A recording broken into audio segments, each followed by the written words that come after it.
room 17 was locked. The old Ash Grove boarding school had stood on the hill for nearly a century.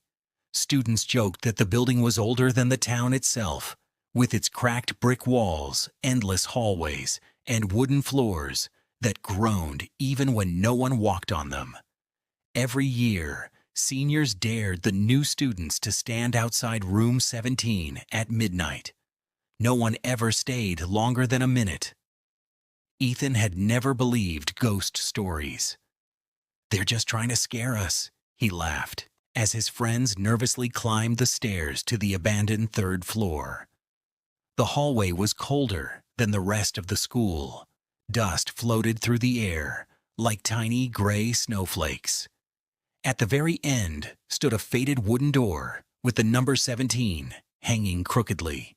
A rusted chain wrapped around the handle. "See?" Ethan said. "Just an old room." His friend Maya frowned. "Listen." At first there was nothing.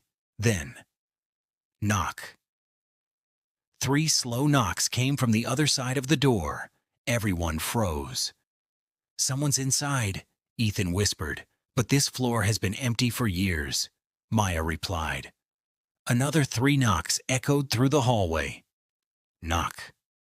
Knock. Undie knock. Then came a voice, soft, barely louder than a breath. "Please, let me out." The group stared at each other. "It has to be a prank," Ethan said, though his voice shook. He stepped forward and touched the cold chain. The whisper changed. "No." The words stretched unnaturally long. "Don't leave." The chain rattled violently by itself. The others screamed and ran. Ethan hesitated. Then curiosity won. He pulled the chain free. The door creaked open. Inside was not a classroom. There were no desks, no windows, no walls, only darkness. Not ordinary darkness. It seemed to swallow the light from the hallway, stretching deeper than the room should have allowed. A smell of damp earth drifted out. Then footsteps, slow, heavy, coming toward him. Ethan backed away. Something moved inside the blackness. It wasn't walking. It unfolded. A tall figure emerged, its limbs bending in impossible directions. Its face had no eyes, no nose, only an enormous smile filled with rows of tiny teeth. It tilted its head. "You opened the door." Its voice sounded exactly like Ethan's. He turned and ran. The footsteps behind him never became faster. They never needed to. Every time he looked back, the creature was closer than it should have been. He reached the stairs. The lights flickered. The hallway disappeared. Instead, he found himself standing outside room 17 again. The chain hung neatly across the door. His friends were gone. His phone showed 12 a.m. The same time as before, the whisper returned from behind him. "Don't look." Ethan looked. There was no creature, only himself, standing a few feet away. His double smiled.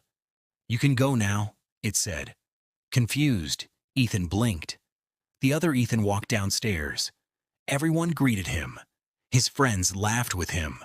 Teachers spoke to him. No one noticed anything strange. Meanwhile, the real Ethan tried to scream. No sound came out. Invisible hands pulled him backward. The door of room 17 slowly opened. The darkness welcomed him. The chain wrapped itself around the handle once more. The next morning, the school held a search for Ethan. They never found him.